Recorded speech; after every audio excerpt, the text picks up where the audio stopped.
Want to play the all-animal party in D&D? We took inspiration from this 5e downloadable PDF. Stick around and we'll tell you how to get it.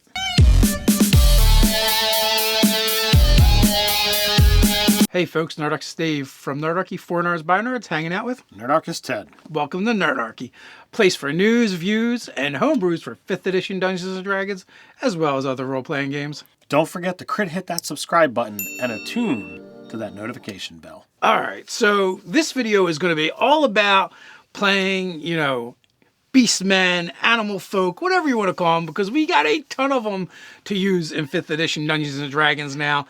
And recently we were inspired by this PDF we downloaded that basically is all about playing different kinds of bird folk. And, there's a lot of options. When we started talking about, what we were going to do, you went and started coming up with a list.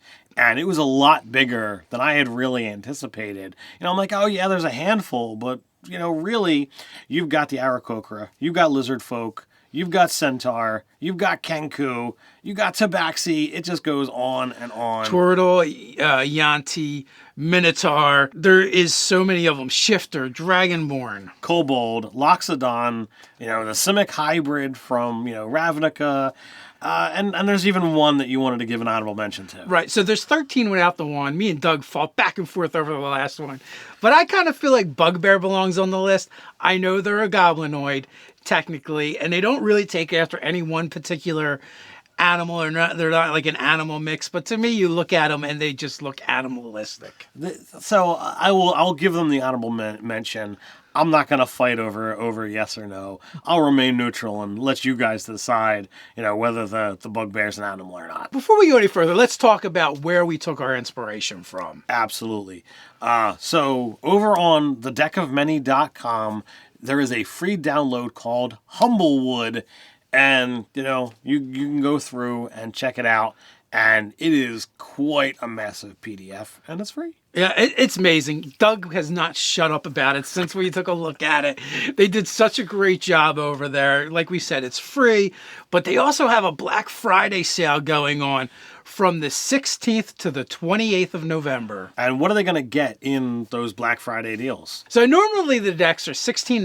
They're going to be $11.99, but you can get an even better deal than that. How can somebody do that, Dave?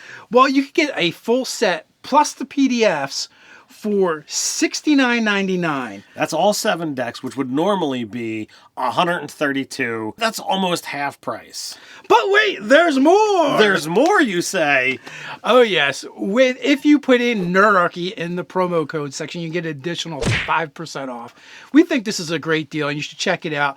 The art over there is amazing. You've probably seen, us talking about their animated spell decks and the other resource cards they have. Please go check out the sponsor. Supporting the sponsors helps support the show. So deckofmany.com. Down in the description below, you'll find the link. Go check it out. All right. So now we were talking about, playing these anthropomorphic creatures, Good right? job, Dave. You got it. I know, it's really tough. My brain makes the words, but my mouth cannot comply. So, we were thinking about, what kind of campaign would you run around that, if you don't want to just go grab Humblewood and play theirs. Right. So, you could look at it as, are you playing in a world where the standard races have been replaced and you just have the animal hybrids? Or are you looking to do a game where things are intermingled and you've got all the options? Yeah, so you kind of thought of this idea of there's like 3 different flavors, right? One is your standard fantasy trope.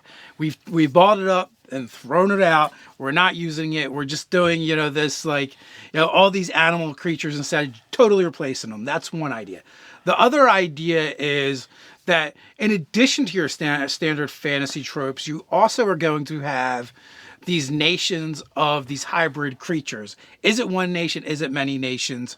Both of those things have some things we'll circle back to unpack.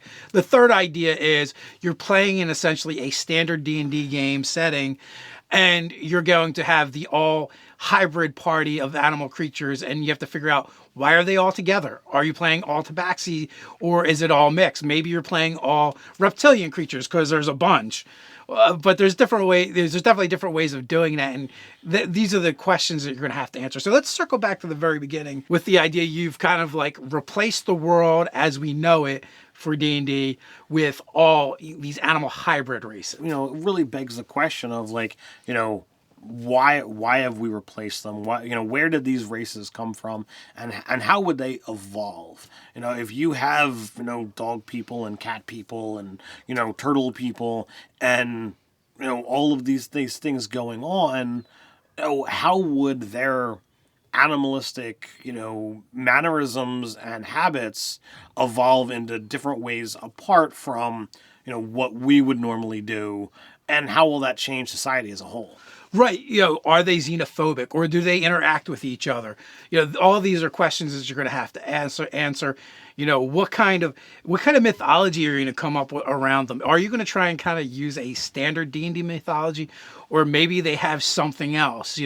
How are their settlements built? If you have Kenku and Aarakocra, is everything up in the trees and nothing is on the ground? If you have lizard folk or turtles, which are amphibious, is half of their stuff built in the water? Are they living in buildings and huts that are actually on stilts in the water because they're just as equally as home in either place? Well, what if it's partially submerged? What if you've got an underwater floor and above water floor, and that's the way the homes are? They could literally be built in the water, and that's just the normal. I mean, dinner could just swim right by, and you just reach out and grab it. Are you going to use analogs from a traditional fantasy setting, like, well, we don't have dwarves, but we have Loxodons, and they act very similar to the way dwarves would? Or no, like everyone's going to be distinct and kind of unique? And all of these things really do make, fine points. And, normally we tell you this and that. Well, this is for you to determine. We're just giving you the options. So, yeah, some ideas to mull around. So now let's go into the idea of, it's a standard fantasy world, but we also have these hybrid nations, whether it's multiple nations or one nation. All right, so I guess the first thing is, if you've got this new nation that you're inserting into an already established world, how are they going to get along with their neighbors? Are they on good terms? Is it, open hostility? Is it, Cold War type scenario? Well, yeah, that's a good question to ask. And it's also not just like you're inserting something new. In your world, it might have always been this way. But you still have to answer those same questions. Is like, how does a civilization of Yanti interact with a civilization of humans? Do they get along? Do they hate each other? Are the Yanti still evil bastards that are trying to rule the world? All these questions are going to change things.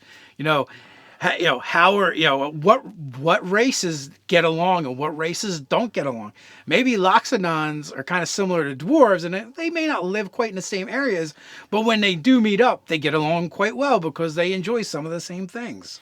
When you've got these groups, are they going to be a single nation where you have one ruler that rules over all of these animalistic races?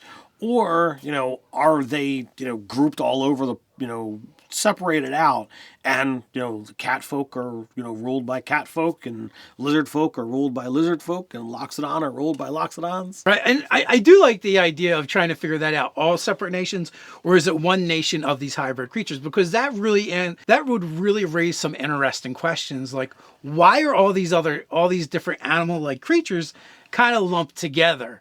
What is it? Is it because of a spiritual or religious reason, or is it something else? I mean, did an arcane accident or experiment happen, in their past that actually they were already one people, but outwardly it's changed them? And it could be a recent event, or it could be something that happened, countless generations ago.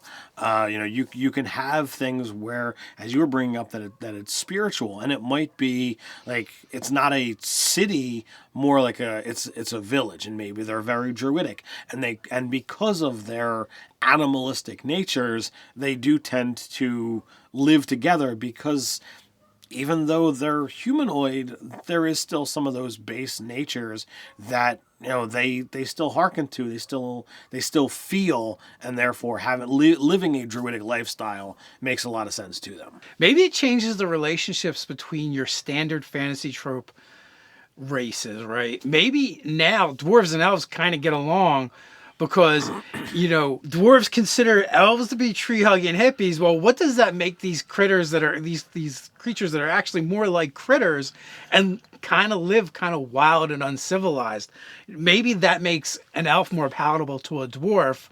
And, and the same thing with elves. Maybe, they consider dwarves boorish, but next to a creature that literally is acts like an animal, the dwarves seem much more civilized. So it may even change some of the existing relationships and turn those tropes on their head. Yeah, so being able to make those kind of changes is going to allow the world that you're playing in to be different than the other games that you've played. And, players now have the ability to have a little bit more fun. You can play the dwarf and the elf together or what have you and not have to go through that typical, Legolas and Gimli interaction of, we got to build a friendship. No, they can already be friends. Right. And maybe they team up on the Luxodon and make fun of him because he's got a noodle hanging off of his face or something. Who knows how these new relationships are going to unfold. Now, the third flavor of campaigns is actually one that I think is going to be a little bit tricky initially, but overall it's easier because it doesn't involve all the world building that the other two would. And that is just the idea of you're playing in a standard fantasy D&D campaign, but everyone is playing non-standard races. They're all using some of these hybrid creatures. This is one of those things that I kind of like doing. I like the enjoyment, at least for an initial campaign, a little initial session or two where you have to role play just to get into town, because would these kind of creatures be accepted in civilized society? Would they be allowed to really just wander wherever? Some people might consider them monsters. Some people might be terrified of them. I mean, I know we have Tiefling and Dragonborn in the player's handbook, but some of these other things are in Volo's Guide to Monsters. These things are not normal, and there's people that might be prejudiced. There's people that might be afraid of them. Yeah, I mean, you definitely expect to go into the tavern and you might hear, "We don't serve your kind here. Move along," or, "Oh, you have to sleep out in the barn." If you're the centaur, you probably have to sleep out in the barn anyway. But yeah, these are things that are going to come up in the game. And even more so though is the thing that I think of is, why would these things that are so different be working together? It's hard enough to figure out why like a dwarf, elf, human, and halfling are in a party together, let alone an Aarakocra, a lizard folk, and a Yanti. These things are vastly different. So we kind of did come up with an idea that might be fun. All right, and what's that gonna? So one of the creatures we actually mentioned is a seismic hybrid, right? Mm-hmm. Well, what if he's the villain or she's the villain? And all these unconnected things, they have this one connection, and this is this villain, this person that has done something to them.